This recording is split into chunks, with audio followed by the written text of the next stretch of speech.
Terus apa yang dikatakan oleh Polda Metro Jaya terkait alat kontrasepsi itu? Tidak ada sangkut pautnya. Ya kan? Karena bukan pidana.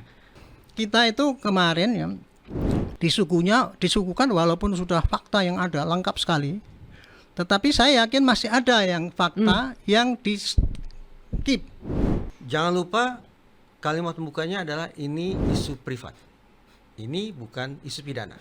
Isu pidana berarti konsumsi publik, kita bisa berdebat habis-habisan sedalam apapun karena publik.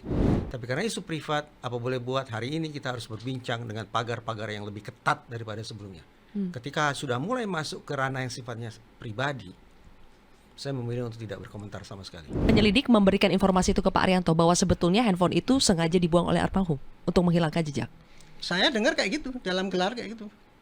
Diperkirakan memang dibuang, dihilangkan gitu. Karena 4 parameter iPad ini tidak terpenuhi, tidak solid, maka saya pun mengatakan menarik simpulan definitif bahwa almarhum meninggal berdasarkan keputusannya sendiri, itu pun rapuh.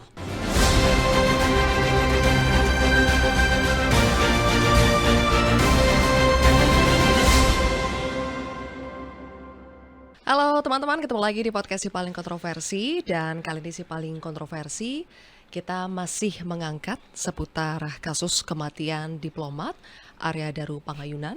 Ada perkembangan terbaru yang terjadi pada minggu ini, di mana dari tim penyelidik Polda Metro Jaya akhirnya mengumumkan kematian Arya Daru.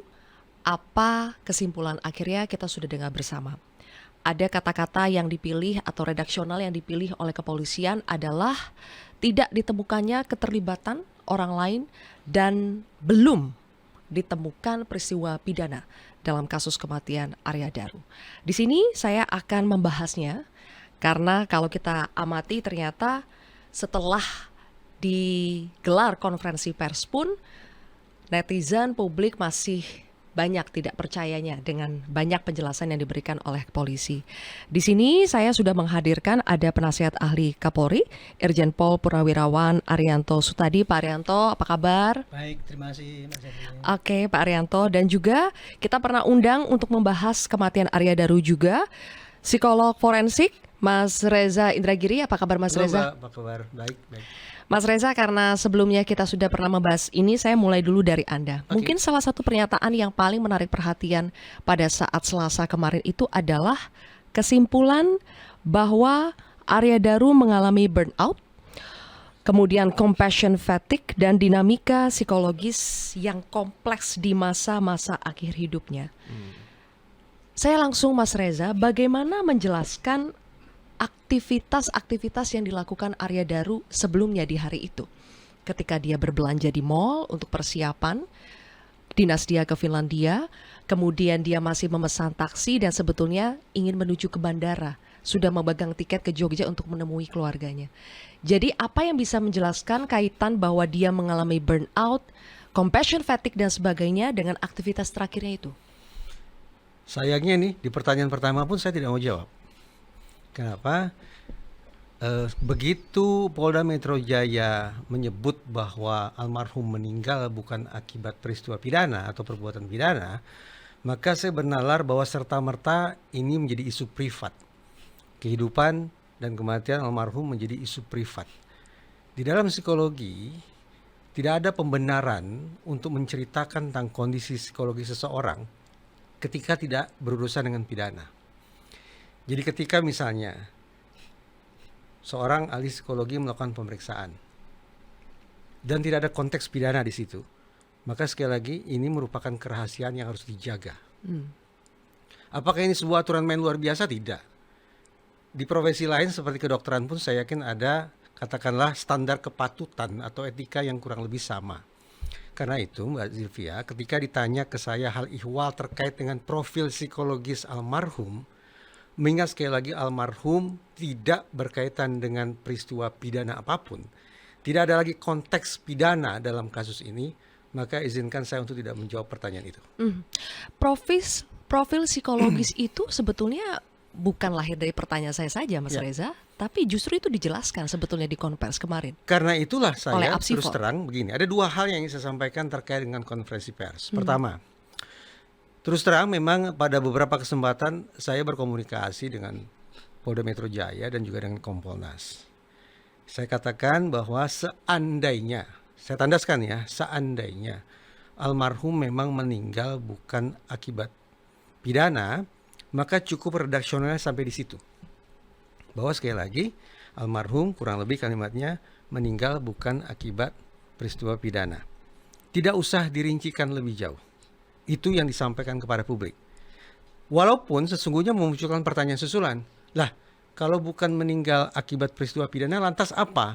Kemungkinannya kan ada 3. Yang satu bisa dieliminasi, yaitu kemungkinan meninggal akibat situasi alami. Kita pernah diskusi tentang itu ya. Jadi, meninggal bukan akibat pidana itu menyisakan 2 kemungkinan. Yaitu maaf, bunuh diri. Dan yang kedua adalah meninggal akibat kecelakaan. Saya katakan, rincian sespesifik itu tidak usah disampaikan kepada publik, tapi sampaikan ke keluarga saja. Jadi saya bisa paham kenapa bagi masyarakat kalimat dari Polda Metro Jaya itu terkesan menggantung gitu ya. Tapi bagi saya itulah pilihan redaksional yang tepat, dan secara kebetulan sama betul dengan apa yang menjadi saran saya ke teman-teman di Polda Metro Jaya dan Kompolnas. Tapi kan ternyata Itu poin pertama. ya. Poin yang kedua, ketika saya menilai positif pernyataan itu, saya terperangah terus terang ketika melihat di meja konferensi pers justru diperlihatkan sekian banyak barang yang saya yakini bukan merupakan barang bukti pidana. Barang-barang itu pribadi sifatnya. Ini bukan isu pidana. Lantas apa relevansinya, urgensinya, dan justifikasinya untuk memperlihatkan barang-barang pribadi almarhum? Faktanya sekarang media sosial pun dipenuhi dengan perbincangan tentang barang-barang pribadi itu. Ya. Berarti kan kontraproduktif. Satu. Yang berikutnya, terkait dengan profil psikologi. Kalau kita bicara tentang profil psikologi seseorang yang tersangkut pidana, ambil contoh Peggy Setiawan. Masih ingat ya kasus Cirebon kan? Profil psikologis Peggy Setiawan itu dibuka di ruang sidang. Saya katakan wajar, karena konteksnya pidana. Isunya publik. Tapi kalau ini isu privat, sekali lagi, tidak ada relevansi, tidak ada urgensi, lebih-lebih tidak ada justifikasi untuk membuka kondisi psikologis siapapun itu yang tidak ada urusannya dengan pidana. Karena itu Mbak Zilvia, pada satu sisi saya menilai sangat positif pernyataan yang sudah digunakan atau disampaikan oleh Polda Metro Jaya, tetapi ketika menyimak bagian expose tentang profil psikologis, dan juga melihat barang-barang yang diletakkan di atas meja, saya pandang harus ada koreksi untuk itu. Jadi Anda mau mengomentari lebih jauh gak tidak soal pernyataan dari Apsifor yang membedah Saya pilih untuk profil tidak psikologis ikut-ikutan itu, Mas Reza? membahas psikologis orang yang tidak ada sangkut pautnya dengan pidana. Jadi seharusnya soal email tahun 2013, 2021 itu tidak seharusnya diekspos menurut Anda? Silakan diinvestigasi. Sekiranya dianggap perlu, silakan disampaikan ke keluarga almarhum, tapi tidak untuk diekspos kepada masyarakat. Karena saya yakin ini sudah menjadi isu privat. Kenapa akhirnya pilihan itu yang diambil Mas Reza? Oleh? Ini kan oleh saya. Apsifor ya? Oleh Apsifor. Saya tidak Menurut Anda kenapa? Apakah memang karena ada dorongan untuk Begini. memberikan motif kepada Ya. publik? Saya memiliki 4 parameter ketika menilai kualitas kerja penegakan hukum, terutama terkait pengungkapan kasus. Tuntas, menyeluruh, objektif, dan transparan. Apa maksud objektif? Ada 2. Salah satunya adalah bahwa proses penegakan hukum atau pengungkapan kasus itu betul-betul harus dilandaskan pada pendekatan keilmuan. Oke?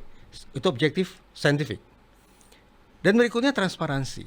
Perkiraan saya, dihadirkannya sekian banyak ahli adalah dalam rangka memenuhi 2 hal itu paling tidak, yaitu bahwa ini proses pengungkapan kasus yang objektif dalam pengertian sudah sesuai dengan rambu-rambu keilmuan, dan juga pihak Polda Metro Jaya mencoba untuk transparan kepada publik.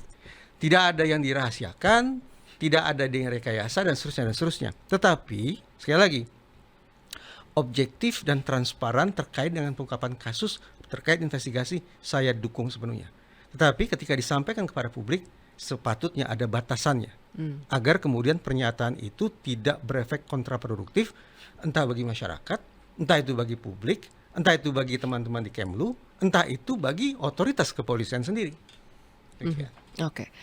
Pak Arianto, bagaimana menilai komunikasi publik yang disampaikan oleh tim penyelidik ya pada Selasa lalu? Apakah betul seperti kata Mas Reza, menyisakan banyak hal yang sebetulnya kontraproduktif akhirnya? Ya, saya mempunyai pandangan yang sangat berbeda dengan Pak Reza ya. Karena saya melihat kasus ini adalah dari perspektif saya sebagai tugas polisi. Dan saya sebagai penasihat Kapolri juga. Concern saya selama ini adalah polisi itu selamanya selalu dicurigai oleh masyarakat, menyembunyikan. Pak Arianto, mohon maaf, boleh lebih dekat ke mic, Pak? Oh ya. Ya. Jadi polisi selama ini selalu disoroti oleh masyarakat dengan sikap ketidakpercayaan. Dianggapnya polisi itu selalu menutup-nutupi apa yang kurang gitu. Nah, terutama di dalam pemberitaan suatu hal, kasus apa gitu. Bagi saya, ini expose yang kemarin ini menurut saya menilai itu expose yang terbaik. Selama saya jadi polisi melihat bagaimana cara Humas memberikan expose itu tadi. Bagi saya begitu. Kenapa begitu? Karena selama ini ya, polisi selalu menutup-nutupi apa yang telah dikerjakan. Misalkan ada suatu kasus ya. Kasus kemudian sementara publik udah tanya-tanya Pak ini kenapa sebabnya, ini apa dan sebagainya. Polisi kan masih dalam penyelidikan, masih kami dalami, kan gitu yang terjadi. Akibatnya polisi dituduh bahwa dia menutup-nutupi ada sesuatu mungkin rahasia yang mungkin aib oleh polisi atau apa gitu. Akhirnya itulah sehingga publik selama ini selalu mengejar-ngejar polisi. Saya yang menyarankan pada polisi, yuk robah cara komunikasi dengan publik itu untuk mengurangi ketidakpercayaan pada masyarakat itu. Kalau ada tuduhan apa gitu, kamu katakan ini apa yang terjadi dan apa yang sudah kamu laksanakan. Nah, selama ini ya, hampir tidak pernah gitu. Baru ini kemarin inilah saya pikir saya agak kagum itu karena begitu jelasnya yang disampaikan itu. Bagi saya ya, kalau polisi ini ada suatu kejadian, maka tugas dia adalah melakukan penyelidikan dan penyidikan. Intinya dia harus bisa memberikan keterangan pada masyarakat ya, apa yang terjadi, fakta saja apa yang terjadi. Sementara selama ini polisi berpendapat ya, dia selalu kalau ada kasus kayak gini ini dia akan dibatasi apa yang boleh disampaikan. Karena menurut pendapat mereka itu hanya nanti akan disampaikan di sidang pengadilan. Akibatnya apa? Publik menduga-duga itu tadi. Yeah. Polisi nggak bisa apa-apa nih atau ada yang sembunyikan gitu. Itu yang saya ingin rubah. Oke. Dan kemarin kebetulan kok itu dilaksanakan itu, makanya itu yang pertama kali itu. Iya, kita apresiasi ya objektivitas dan itu juga bagi saya, transparansi saya, gitu, yang disampaikan oleh penyelidik. Tapi toh ternyata niat baik itu tetap saja mengundang polemik, Pak Arianto, karena dianggap penjelasan yang nanggung, tidak tuntas, terutama soal mungkin begini ya, masyarakat awam kan tidak paham dengan redaksional misalnya tidak ditemukan keterlibatan orang lain dan bukan peristiwa pidana. Masyarakat taunya mungkin lebih sederhananya adalah ini dibunuh atau tidak dibunuh. Betul. Nah, bunuh diri atau bukan? Meskipun mungkin itu vulgar begitu, tapi mungkin itu lebih bisa diterima oleh masyarakat. Nah, kenapa pilihan itu yang harus diambil? Pilihan itu dilakukan ya itu tadi. Polisi ya kalau untuk kasus-kasus yang sensitif seperti ini, tapi saya teruskan yang tadi ya, belum selesai saya mengatakan. Kenapa saya mengapresiasi kepada polisi sekarang ini? Karena dia menyampaikan kepada publik itu apa yang didapat, fakta-fakta selama ini, apa hasil kerja polisi itu, itulah yang didapat dia. Tidak ada yang ditutupi, barang buktinya ya itu, kemudian keterangannya ya itu disampaikan pada publik. Dan yang menyampaikan bukan penyidik, tapi masing-masing yang membidangi, daripada misalkan ya dari Inavis dia yang ngomong, dari jejak digital ahli digital yang ngomong, dari ahli forensik kedokteran forensik yang menceritakan. Artinya apa? Polisi kemarin itu sudah menyampaikan ya bahwa polisi selama ini bertindak tidak hanya seperti yang dulu dikritik karena terlalu percaya pada hanya keterangan saksi dan sebagainya, itu seperti yang kasus Vina dulu kan kita kan dianggap kita non scientific sama sekali kan gitu. Itu yang. Nah, sekarang ini justru menurut hemat saya sudah betul-betul scientific ini, semuanya pakai ahli gitu. Nah, adapun pemberitaan ya, ini sekarang masih mengundang pertanyaannya. Saya bisa mengatakan apabila polisi lebih tertutup lagi, lebih ramai lagi itu Bu curiganya pada polisi. Ini sekarang ini itu sudah risiko, udah pasti menimbulkan pertanyaan dari publik. Memang sekarang media publik kan memang trennya kayak gitu kan, selalu ingin mencari yang lain-lain gitu, itu udah gejala dari para publik. Nah kemarin itu polisi, kalau menurut saya, pandangan saya, dengan menceritakan yang begitu detail itu, saya pikir itu sudah menjawab keinginan publik ya. Tapi ternyata kan sekarang masih ada lagi ya. Nah kemudian kenapa kok polisi pakai bahasa yang tadi susah dimengerti itu tadi ya? Itu pertama gini, di dalam kasus-kasus pembunuhan orang meninggal dan sebagainya itu, pengalaman kami, kalau kita ngomong secara vulgar, contoh lah yang paling gampang, contoh kemarin tuh pembunuhan ajudan Polda Kaltara, Kalimantan Utara. Kan waktu itu kan diberitakan sebetulnya dia tuh bunuh diri sudah waktu. Data-data yang ada waktu itu bunuh diri, tapi polisi tidak menyatakan bahwa itu bunuh diri. Pokoknya masih dalam penyelidikan. Akibatnya apa? Dituduh polisi menutup-nutupi kayak kasusnya Sambo dulu. Saya waktu itu telepon ke sana, saya bilang, kenapa itu kok sampai gitu sih Anda itu? Saya tanya di resersanya, enggak tahu juga, dan itu kok tiba-tiba diekspos kayak gitu. Saya kejar lagi humasnya, ternyata siap, dan karena itu kita sudah tahu. Tetapi kalau kita umumkan, kita akan menyinggung perasaan daripada korban. Itu kan ayahnya, ibunya yang ada di sini kan sangat mendambakan anak itu, sehingga kalau kita ngomong itu bunuh diri jadi cemar namanya. Itulah makanya kemudian apabila ada kasus yang kayak gitu itu, saya kemarin juga nyarankan pada Dirwidum, Direskrim, hati-hati deh, jadi jaga supaya tidak menyinggung korban itu Dalam pemilihan redaksionalnya itu. Iya. Harus Dari betul-betul pikirkan penyampaian- diksi-diksinya. Dari penyampaikan itu aja yang humanis lah kayak gitu, tidak sampai menyinggung perasaan daripada pihak yang korban itu tadi. Oke. Itulah maka dipilih tidak menyebutkan bunuh diri, dan kemudian meninggalnya itu untuk menepis, mengatakan bahwa ini bukan pembunuhan, hanya dengan kata-kata itu tadi, tidak ada orang lain yang ikut menghilangkan nyawa dia. Diharapkan publik bisa menyerap sendirilah, kira-kira itu.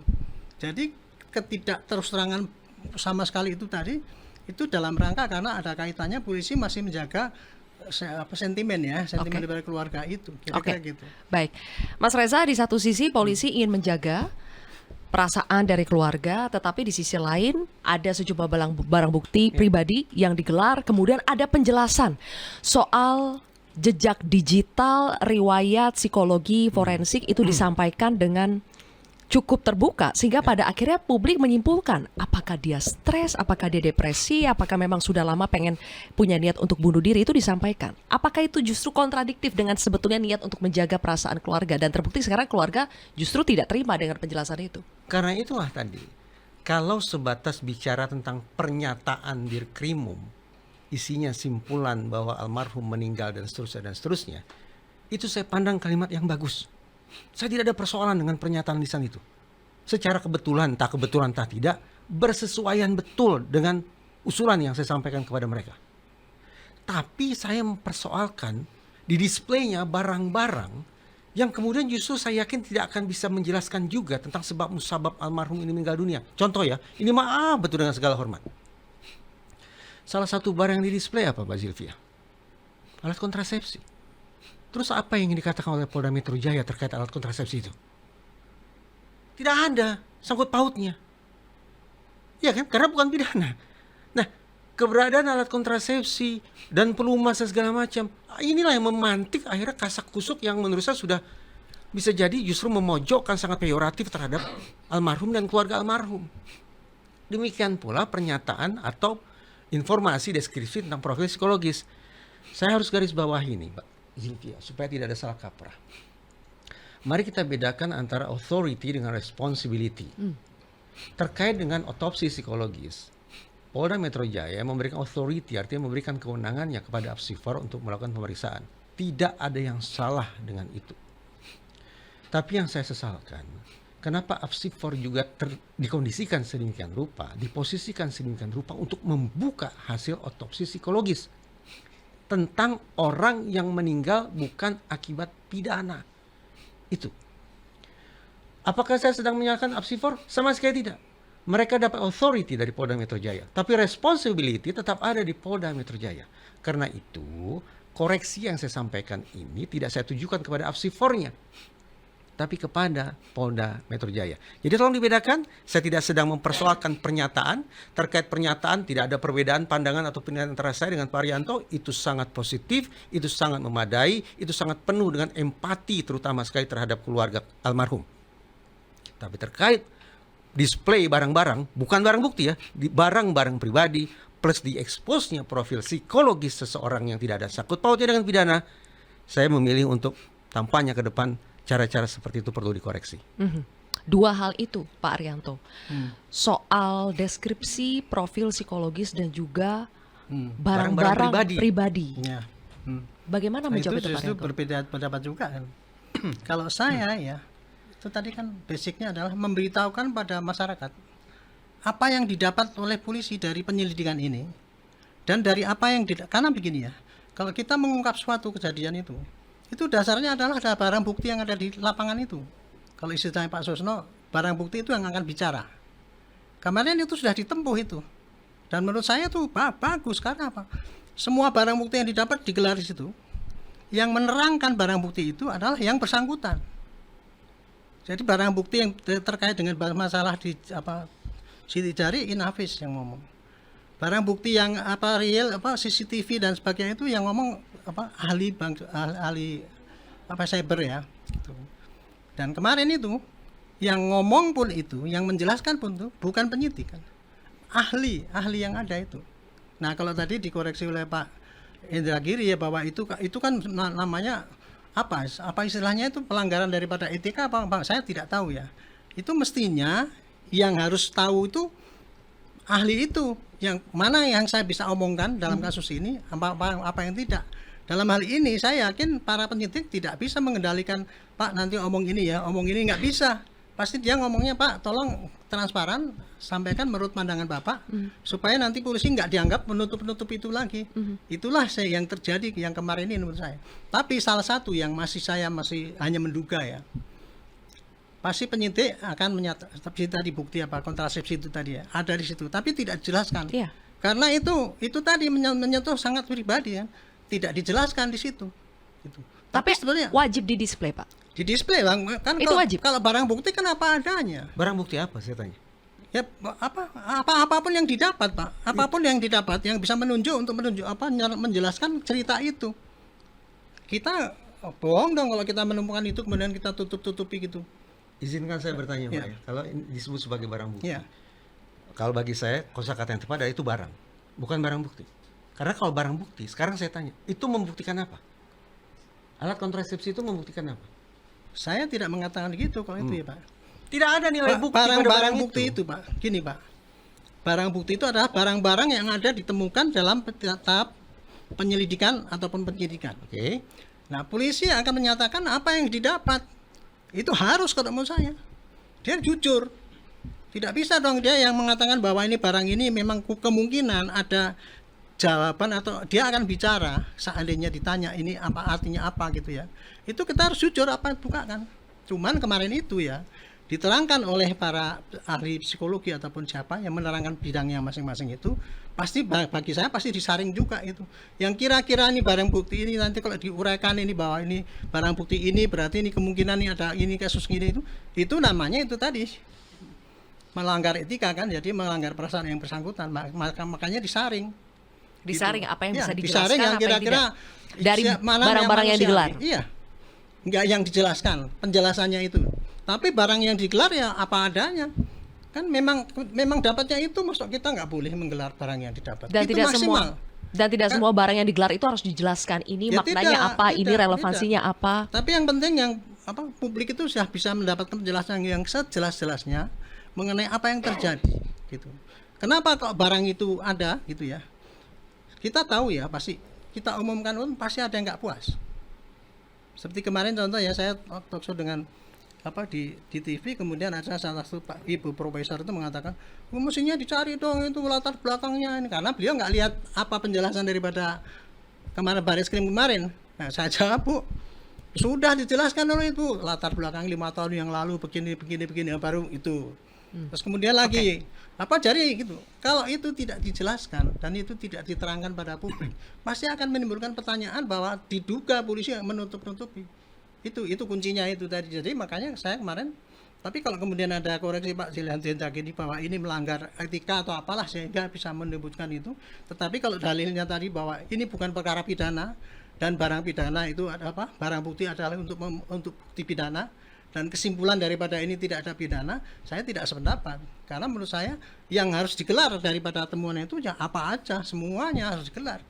Itu perkara itu nanti kemudian diterangkan apa tidak, itu harus disaring demi menjaga apa dignity apa nama baik daripada siapa pihak yang terlibat dalam situ. Oke. Itu kira-kira pandangan saya gitu. Baik, Mas Reza, terakhir sebelum kita pindah ke isu lainnya ya, untuk menyelesaikan topik ini ya, soal sebetulnya mana yang bisa dibuka dan mana yang tidak bisa dibuka, Anda tetap dengan keyakinan Anda bahwa seharusnya itu tidak di-display seperti itu? Jangan lupa kalimat pembukanya adalah ini isu privat. Ini bukan isu pidana. Isu pidana berarti konsumsi publik, kita bisa berdebat habis-habisan sedalam apapun karena publik. Tapi karena isu privat, apa boleh buat, hari ini kita harus berbincang dengan pagar-pagar yang lebih ketat daripada sebelumnya. Ketika sudah mulai masuk ke ranah yang sifatnya pribadi, saya memilih untuk tidak berkomentar sama sekali.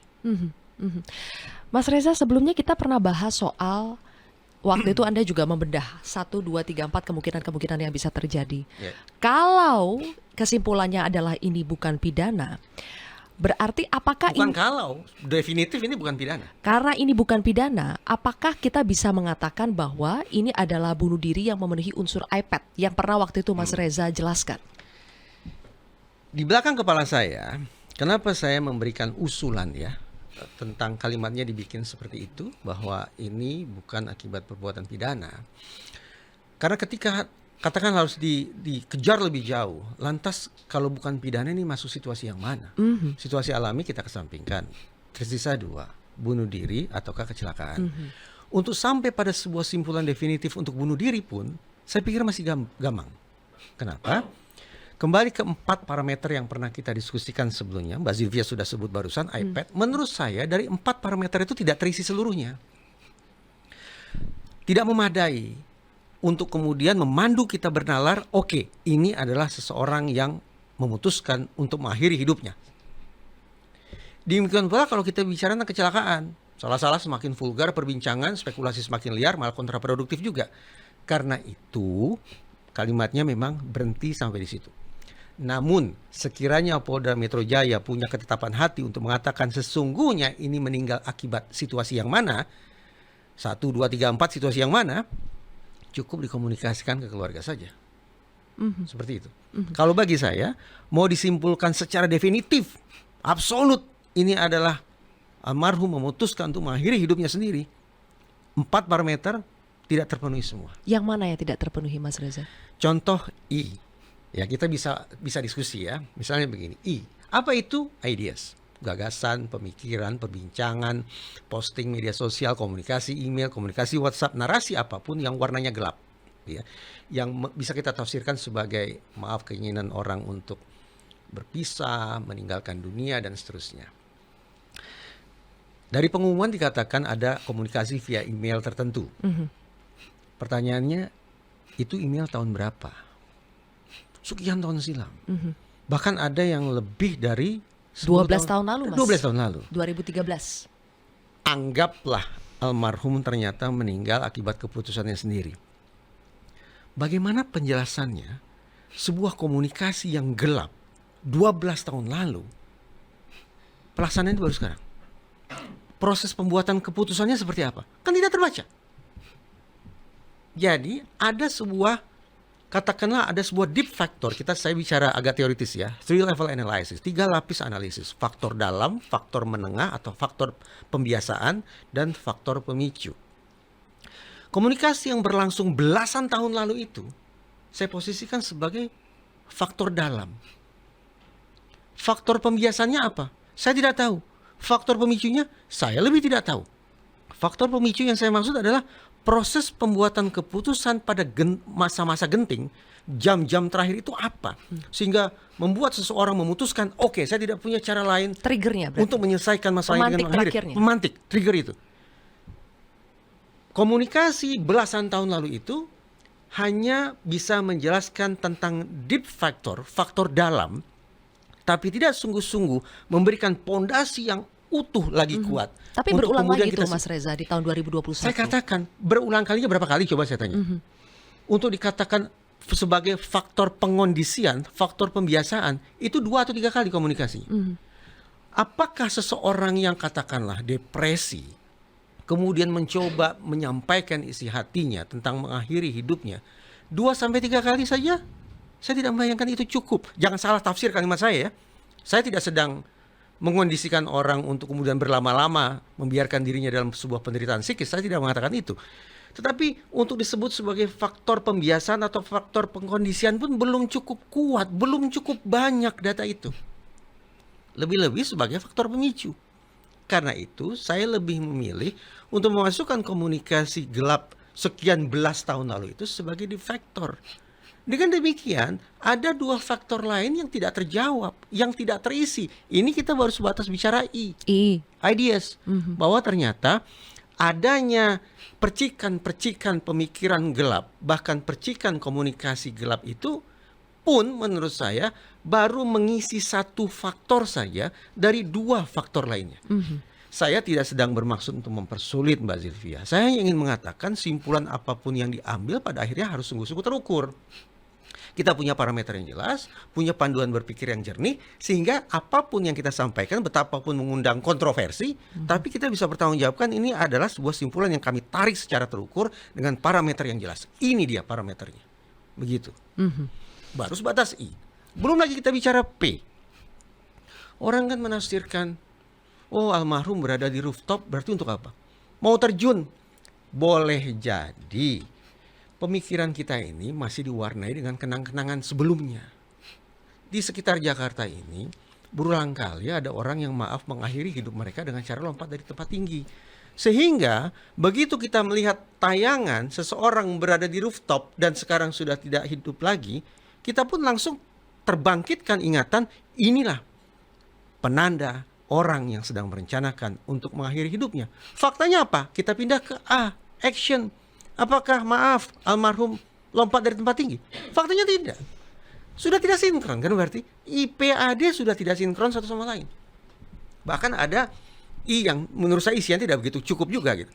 Karena 4 parameter iPad ini tidak terpenuhi, tidak solid, maka saya pun mengatakan menarik simpulan definitif bahwa almarhum meninggal berdasarkan keputusannya sendiri itu pun rapuh. Karena itu memang masuk akal. Sekali lagi saya berikan jempol ketika Polda Metro Jaya sampai pada kalimat bukan pidana. Sampai pada kalimat bukan pidana, Pak Arianto. Tapi masyarakat kan mungkin akan lebih mudah kalau bukan pidana, apakah itu berarti mengakhiri hidupnya sendiri? Ya. Memang tidak disebutkan dengan jelas ya apakah mengakhiri hidupnya sendiri atau kecelakaan, hanya sisa 2 itu. Tapi kan kalau dari alur berpikirnya kita seolah-olah diarahkan berpikir bahwa ini karena keputusannya sendiri, dijelaskan profil psikologinya. Tapi kalau kata Mas Reza, secara parameter iPad tadi itu tidak solid kalau mengatakan bahwa almarhum punya alasan yang kuat untuk mengakhiri hidupnya, Pak Arianto. Maaf, itulah saya potong sedikit Pak ya. Saya potong sedikit. Saya katakan iPad itu tidak terpenuhi kenapa? Karena saya mengandalkan data yang terbatas ya. Mungkin juga internal ada data-data yang saya tidak ketahui gitu. Maaf Pak, jalan Pak. Baik, terima kasih. Saya ngomong sini bukan karena itu Pak. Si paling kontroversi ya. Jadi selalu bertentangan dengan Pak Indra Giri ya. Tapi dalam hal ini saya selalu berbeda pendapat. Karena apa? Sudut pandangnya beda. Sementara Pak Indra Giri dari sudut pandang psikologi forensik sangat teknis gitu ya. Saya dari segi perspektif penyelidikan. Kalau penyelidikan itu, goalnya itu adalah bisa memberikan penjelasan sejelas-jelasnya, terangnya perkara kepada publik. Nah, terangnya perkara itu, kalau polisi itu tadi kan ada apa itu? iPad. Ada si Adi demen babi. Siapa, di mana, bila mana, bagaimana, dengan apa, mengapa, dan sebagainya gitulah. Nah, kemarin itu penjelasan itu ya, menurut saya sudah menjelaskan benar apa yang terjadi. Apa yang terjadi kan kita mesti jawab, apakah ini pembunuhan, apakah ini dibunuh, ataupun kecelakaan, kurang lebih. Itu dijelaskan terakhir nanti. Nah, kemudian siapa? Siapa itu, siapa korbannya? Dijelaskan. siapa itu bukan hanya tahu namanya doang, tapi di situ dijelaskan ya, siapa adalah si ini, korbannya namanya ini, latar belakangnya seperti ini. 5 tahun yang lalu dia ada jejak-jejak yang kayak gitu kan. Kemudian yang belakang-belakang ini apa masalah yang kira dihadapi. Yang cerita itu adalah bukan penyidik, tapi ahli psikologi kan yang menceritakan itu.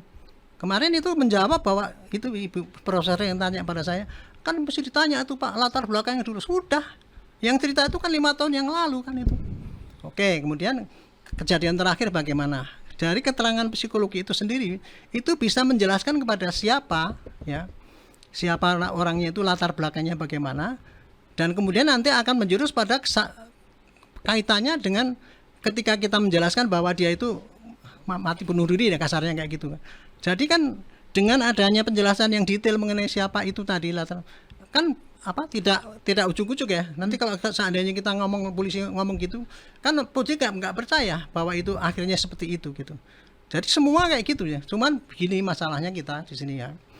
Kita itu kemarin ya disuguhkan walaupun sudah fakta yang ada lengkap sekali, tetapi saya yakin masih ada yang fakta yang di-keep.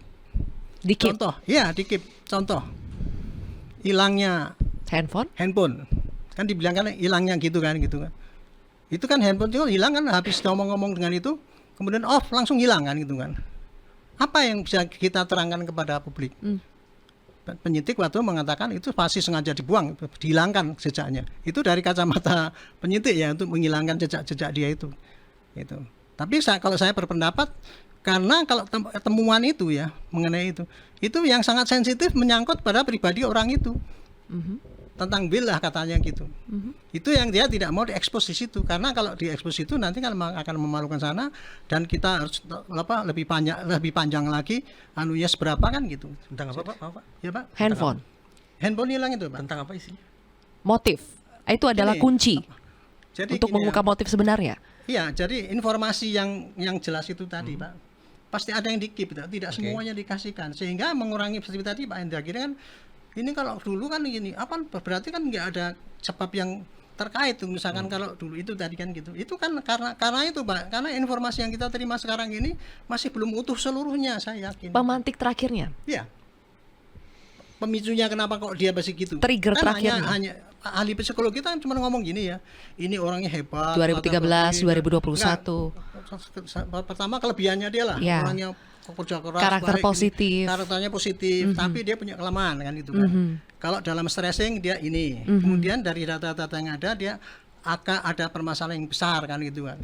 Nah, itu kan sudah menjurus ke situ kan gitu. Cuman mungkin ya ini hanya perkiraan saya, itu tadi supaya tidak terlalu menyakiti korban, tidak diumumkan di publik. Tapi ada Pak ya, pemantik terakhirnya itu pasti ada. Pemantik pasti ada. Dan itu di-keep. Dan saya yakin ya itu sudah dikomunikasikan kepada keluarga. Sekalipun tidak diumumkan di sini, saya yakin ya ada banyak informasi yang disampaikan langsung kepada keluarga tanpa dipublikasi. Termasuk soal handphone ya, yang sebetulnya yang kira-kira diduga sengaja dibuang oleh almarhum. Ya, itu memang hilang kan? Memang hilang, tapi dugaan itu Itu dugaan Pak Arianto atau sebetulnya penyelidik memberikan informasi itu ke Pak Arianto bahwa sebetulnya handphone itu sengaja dibuang oleh almarhum untuk menghilangkan jejak? Saya dengar kayak gitu, dalam gelar kayak gitu. Diperkirakan memang dibuang, dihilangkan gitu. Oleh almarhum kesimpulan daripada ini ya para penyidik yang, karena kan di gelar kita hanya dibilang itu hilang. Iya kan gitu kan, tidak ditemukan. Gitu kan? Ya. Hilangkannya oleh siapa itu tidak disebutkan. Itu sengaja pasti ini sengaja dibuang gitu. Dan saya percaya dengan keterangan itu karena apa? Wong habis chatting sama istrinya kan, langsung off, dan itu tidak ada keterangan kemana hilangnya. Gitu. Kalau itu bukan sengaja, nggak masih ketemu, mungkin sama-sama dengan tasnya yang ditinggal di atas itu apa gitu. Itu kira-kira gitulah. Jadi dalam hal ini ya kalau menurut saya ini penjelasan itu tadi, satu, kita belum mendapatkan barang bukti seluruhnya semua terbuka pada kita, sehingga analisisnya mungkin juga bisa nggak tepat gitu. Tapi kemudian juga ada berita-berita hasil analisis itu tidak semuanya diberikan secara vulgar, seperti yang dirilis itu kemarin itu, sehingga masih ada celah-celah mestinya kurang ini dong, mestinya kurang ini kan gitu. Boleh Di saya sisi tanya? lain Iya, sisi lain ada yang kebablasan katanya Pak Indra Giri tadi kan. Nah, kalau itu masalah kebablasan itu tadi, kalau bagi saya yang nyeritakan kemarin itu disiplin daripada ilmu masing-masing. Oke. Kalau itu dianggap itu ada kekeliruan prosedur, itu menurut saya Pak ya, Pak. yang mesti dikoreksi adalah para ahlinya itu. Itu. Kenapa, Mas Tentang Reza? handphone yang hilang. Tadi Bapak mengatakan penyidik mengatakan bahwa handphone itu dihilangkan, dibuang ya, dibuang. Ya, gitu. diperkirakan kayak gitulah. Oh, diperkirakan. Diperkirakan itu Ya. dibuang. Ya, tadi saya untuk sebenarnya menghilangkan jejak gitu Oke, loh. saya tadi hanya ingin bertanya, kenapa bisa sampai pada anggapan bahwa handphone itu dibuang, secara sengaja dibuang? Kenapa tidak, oh handphonenya dicopet, handphonenya terjatuh? Enggak. Tidak mungkin ya Pak? Nggak mungkin, karena apa itu ya, handphone itu off Pak. Oke. Itu jam 9 berapa habis ditanya istrinya, oh ini lagi mau nyari apa taksi kan gitu. Ternyata dia naik ke roof, kemudian dan kemudian itu hilang, nggak ada dicopet, nggak ada apa-apa itu Pak. Tidak mungkin ya. Jadi sempat Tidak. dimatikan ya Pak? Iya, off aja, nggak bisa dihubungi lagi. Saya bisa, tapi nggak enak lah, saya nggak ngomong itu yang lebih dalam lagi, karena itu nanti yang selama ini dirahasiakan oleh polisi ya, Iya. demi menjaga nama korban itu. Makanya ya saya nggak akan menyatakan itu. Itu sangat itu. Memang ada gejala yang seperti itu. Kenapa Mas Reza harus penting sekali untuk menelusuri soal handphone terakhir Karena almarhum? boleh jadi sebetulnya mirip dengan yang beliau katakan, ideas itu boleh jadi justru bisa kita temukan lewat perbincangan, WhatsApp, posting di media sosial dan sejenisnya yang diakses sehari-hari oleh almarhum. Lewat handphone itu? Ya, jadi anggaplah tidak ada surat wasiat, tidak ada catatan terakhir, tapi mungkin ada pesan-pesan digital yang tertinggal di handphone itu yang bisa menjadi petunjuk tentang tentang idea seseorang yang boleh jadi sedang berpikir tentang mengakhiri hidupnya sendiri. Nah, kalau kemudian handphone itu tidak ada, entah bagaimana caranya, ya berarti kan tambah satu kompleksitas terkait dengan bagaimana kita melacak almarhum, ideas almarhum. Itu dia. Saya tambahin dikit ya. Makanya kemarin ini istilahnya begini, penyidik. Untungnya kita mendapatkan handphone yang lama. Di mana handphone yang lama itu ada koneksinya dengan di laptop, sehingga bisa dilacak yang kejadian berapa tahun yang lalu dia ini. Itu istilahnya begitu. Karena apa? Dari rekaman handphone yang terakhir dia nggak dapat. Rekaman handphone yang terakhir itu dia dapat dari counter bicaranya di sana istrinya, itu bisa, ya itu bisa dilacak. Baik.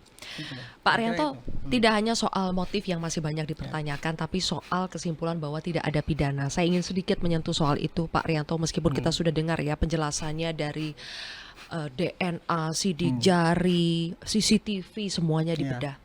Tapi sepengamatan saya, Pak, saya nonton konferensi pers itu mungkin 3 kali untuk benar-benar mendengar, tidak ada dijelaskan soal sidik jari di plastik, Pak. Hanya sidik jari di lakban saja. Apakah karena itu tidak penting atau bagaimana ya Pak? Jadi temuannya kemarin hanya disampaikan hanya ada Sidik jari di lakban. Dan gini, kalau saya dengar langsung ya dari ahli Inavis yang ngomong itu ya, bahwa kami sudah cari semua sidik jari di situ. Dulu kan saya curiga gini, itu mestinya kalau sidik jari jangan hanya dilihat di lakban doang dong, mestinya dikunci di itu pasti ada sidik jari orang lain. Iya, di spray pun bisa. Tapi terutama di pintu yang masuk itu, Pak. Akses ya. Pintu yang masuk itu pasti ada sidik jarinya yang bongkar itu kan pasti ada. Harusnya kalau jujur disampaikan kan gitu ya. Iya. Tetapi kemarin itu Inavis yang menjelaskan itu cuma gini, sudah kami cari semua. Kan kalau sidik jari itu kan membandingkan harus minimal 12 titik. Itu ini ya. Ini sidik jari saya ini segini. Kalau cuman separuh ini Tidak dihitung? Enggak tidak masuk Tidak sah itu ya? Tidak identik namanya. Oke. Nah itu dia Inavis yang ngomongnya gitu. Kita cari di seluruh tempat, bukan hanya di lak itu aja. Yang memenuhi syarat hanya kepada sidik jari yang bersangkutan. Yang terbukti yang bisa identik itu cuman itu doang. Penjelasannya cuman seperti itu gitu. Di plastik nggak ada Pak? Dia nggak mengatakan gitu. Saya tidak mengatakan itu Inavis hanya ngomong bahwa kami Pak mencari sidik jari itu dimanapun yang ada di situ, termasuk di mungkin cangkir ataupun di meja itu kan mungkin ada meja itu. Hanya Dia mengatakan hanya tertinggal di satu sidik jari lakban yang bersangkutan yang ada. Jadi tidak ada sidik jari orang lain yang identik sampai 12 titik itu tadi. Itu keterangannya Inavis. Jadi kalau saya sebagai ahli yang polisi ya maklum ya memang kayak gitu. Kalau memang cuma satu orang ya kita nggak bisa pasrahkan gitu. Tapi ini untuk menjelaskan gini ya, inilah temuan yang mereka dapat dan inilah yang mereka terangkan gitu. Saya dapat Ya. Pak, kalau misalnya dibilang hanya sidik jari satu orang, sidik jari almarhum. Tapi yang saya pertanyakan adalah kenapa tidak dijelaskan di plastik itu pun bukankah harusnya ada sidik jari almarhum? Karena kan sebetulnya sebelum lilitan itu plastik. Kalau ada pertanyaan gitu mungkin pada press release mestinya ada wartawan yang nanya gitu. Tapi karena waktu itu saya kan ngelihat ya, sampai terakhir tidak ada orang yang tanya gitu. Ya tidak ada kewajiban daripada ahli Inavis itu ngomong sampai sedetail-detailnya gitu kan. Mungkin ya pendapat saya.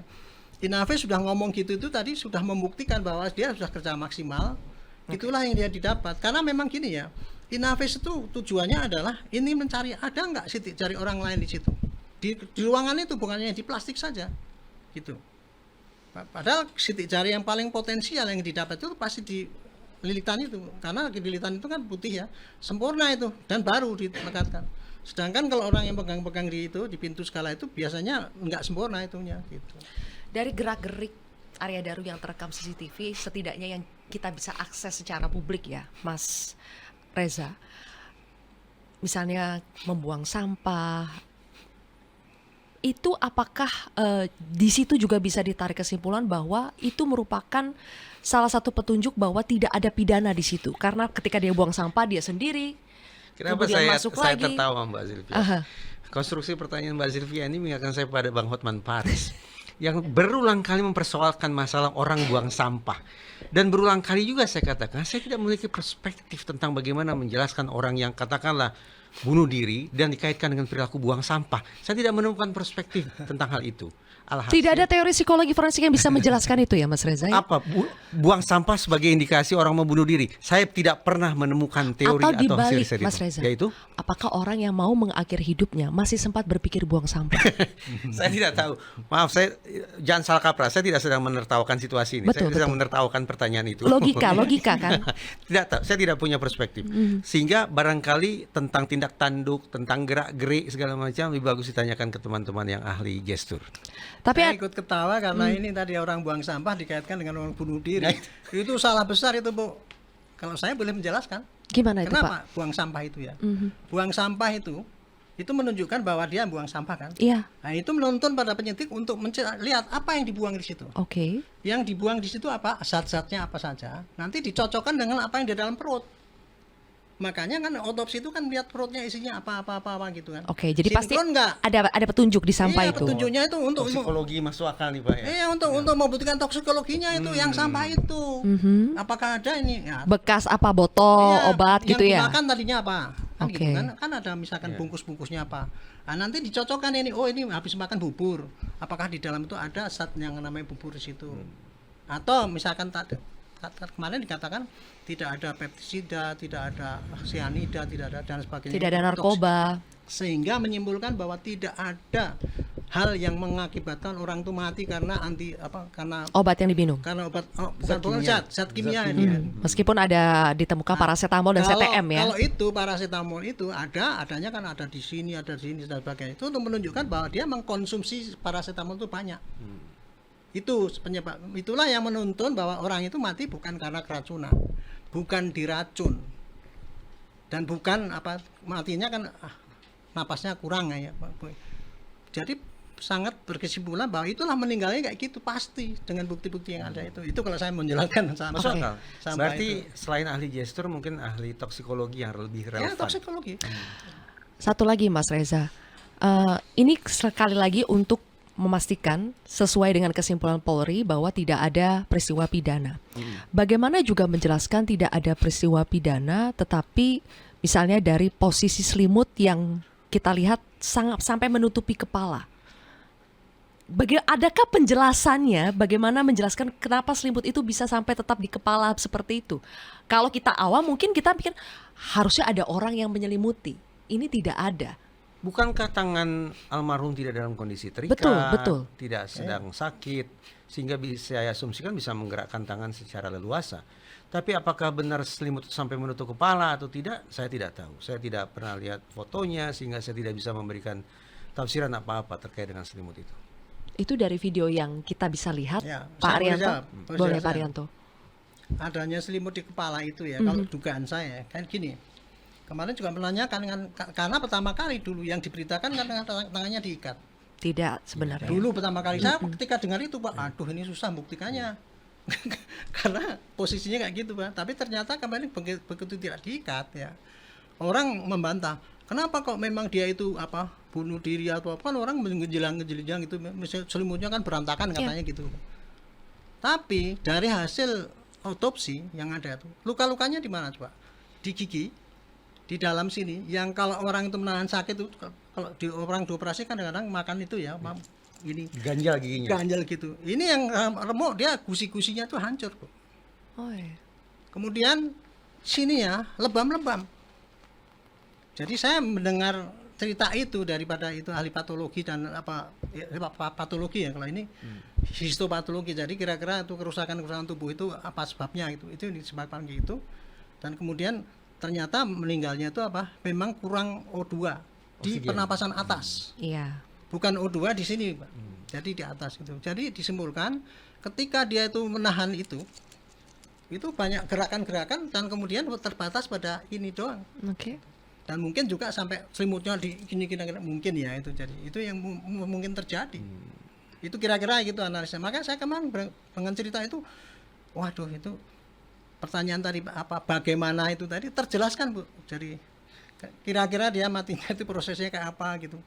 Dengan lihat jejak-jejaknya yang ada di tubuhnya dia sendiri. Dengan jejak-jejaknya yang ada di situ bahwa tidak ada orang lain yang ada di situ. Itu kan terjelaskan bagaimana. Jadi dia mungkin meninggal itu dilakukan sendiri ya, Pak? dilakukan sendiri pasti, karena nggak ada orang lain yang menutup. Gitu. Tadinya saya kalau Kalau seandainya- memar yang ada di kelopak kiri atas, Pak, kiri apa kanan ya memar saya di tidak kelopak tahu mata ya, itu? tapi yang jelas yang lebam itu semuanya sini karena menahan itu kan Sakit. ya, menahan sakit ya. Saya nggak ngerti gejalanya. Yang jelas luka-luka itu ada di kepala, di bagian dalam dan di sini bagian dalam, tapi lukanya tidak ada luka dari luar. Itulah yang mengambil kesimpulan bukan orang lain gitu. Oke. Itu kira-kira penjelasan dari aspek penyidikan. Baik, dari aspek penyidikan sudah, psikologi forensik sudah. Mungkin untuk mengakhiri podcast kita kali ini, ini salah satu kasus yang sangat menyita publik di tahun 2025 ini, Pak Arianto dan juga Mas Reza. Ada apresiasi tapi juga ada kritik kepada penanganan kasus ini. Lesson learned atau pelajaran yang bisa dipetik dari aspek penyelidikan. Karena meskipun kita Pak Arianto mengapresiasi ya, ada juga catatan-catatan. Misalnya informasi yang dicicil-cicil oleh Polri. Nah, ya itu. Plastik lah, tiba-tiba ada plastik, tiba-tiba handphone hilang. Jadi lesson learned atau pelajaran yang bisa kita petik untuk penanganan kasus seperti ini ke depannya seperti apa, Pak Arianto dulu? Saya ini bagus ya. Ini disinilah saya ingin menyampaikan saran dari dulu, nggak pernah didengar oleh polisi itu. Inilah pelajaran yang jelas-jelas ya, bahwa kalau polisi itu menahan informasi itu kan menimbulkan kecurigaan bahwa publik akan menutup-nutupi. Dan selama ini polisi kan masih berpedoman bahwa apapun yang terjadi tidak boleh diekspos, itu hanya untuk di pengadilan. Itulah yang saya bantah. Itu tidak benar teori itu tadi. Yang benar adalah menurut saya ya, apabila ada kejadian, polisi menerangkan apa yang terjadi aja, faktanya apa yang terjadi. Dan kemudian kalau ada yang barang dirahasiakan itu hanya kalau seandainya itu untuk tujuan untuk mencari mengejar penyidikan, silakan. Tetapi kalau hanya ingin itu nanti akan diberitakan di pengadilan, itu yang keliru. Jadi ini pelajaran terbaik bagi polisi bahwa ternyata ya yang kerja polisi yang paling baik itu adalah di samping bekerja, dia harus bisa memberikan petunjuk pada publik. Inilah yang dikerjakan sehingga tidak menimbulkan kecurigaan. Dan yang kedua, kejujuran daripada ini menyampaikan apa yang ada itu. Ini sudah didukung dengan scientific crime investigation. Ini perlu diteruskan gitu. Oke. Nah, yang terakhir tadi mengenai saringan-saringan berita yang akan disampaikan itu tadi kalau tadi ada yang kebanyakan atau ketidak itu silakan dievaluasi sendiri Oke. dengan para ahli. Mas. Oke, Mas Reza? Sekarang ada dua simpulan. Satu simpulan versi Polda Metro Jaya dan satu lagi simpulan versi keluarga. Lantas bagaimana menengahinya? Sayang beribu sayang, mekanisme hukum kita tidak cukup menyediakan ruang bagi fairness terkait dengan uji saintifik, terkait dengan pembuktian secara forensik. Apa yang saya maksud? Selama ini saban kali kita bicara tentang uji forensik, eksaminasi ilmiah dan seterusnya, itu domainnya sungguh-sungguh ada di otoritas penegakan hukum, yaitu di kepolisian. Nanti perpanjangan tangannya adalah kejaksaan kalau masuk ke persidangan. Bagaimana misalnya dengan keluarga almarhum yang tidak puas, tidak teryakinkan oleh hasil kerja itu? Semestinya tersedia ruang untuk cross examination. Artinya dari pihak keluarga korban bisa mengakses seluruh bukti, bisa mengakses apapun itu yang selama ini sudah dianalisis oleh pihak kepolisian. Fairness-nya akan terbangun di situ. Andaikan nantinya sudah ada 2 hasil uji forensik, sudah ada 2 eksaminasi ilmiah. Versi polisi begini, versi keluarga begitu. Keluarga juga melibatkan para ilmuwan. Lantas bagaimana menengahinya? Bawa ke ruang sidang, biarkan hakim yang memutusnya. Inilah fairness terkait dengan pembuktian secara ilmiah yang sepatutnya dibuka untuk semua pihak. Jangan tafsirkan perkataan saya ini sebagai betapa saya tidak percaya pada polisi. Jangan begitu. Yang ingin saya katakan, hasil kerja penegakan hukum pada setiap tahapannya harus siap untuk diuji. Apakah ini merupakan pemikiran luar biasa? Tidak. Seorang O.J. Simpson yang dulu didakwa membunuh istrinya, akhirnya putusannya adalah bebas. Kenapa O.J. Simpson bisa menjungkir balikan kerja penegakan hukum? Karena kepada O.J. Simpson diberikan ruang seleluasa mungkin untuk melakukan cross examination terhadap barang bukti. Hakim diperlihatkan 2 hasil eksaminasi, versi polisi, versi O.J. Simpson. Boleh percaya boleh tidak, di persidangan itu hakim lebih teryakinkan oleh uji forensik yang dilakukan oleh terdakwa ketimbang oleh polisi. Dengan fairness semacam ini, maka mudah-mudahan akhirnya kita akan menemukan simpulan yang sungguh-sungguh final atas meninggalnya almarhum. Meski belum ada pidana, apakah kita bisa Karena ruang sidang itulah itu? betapa Mas Reza? indahnya dari poin yang satu ini kita bentangkan ke skala makro terkait dengan pembahasan RUU KUHAP di gedung DPR sana. Oke, baik kalau begitu. Terima kasih. Terima kasih. Mas Reza atas pandangannya dan juga Pak Arianto, terima kasih sudah berbagi di Si Paling Kontroversi. Teman-teman, inilah akhir dari Si Paling Kontroversi episode kali ini. Kita jumpa lagi di episode berikutnya. Dah.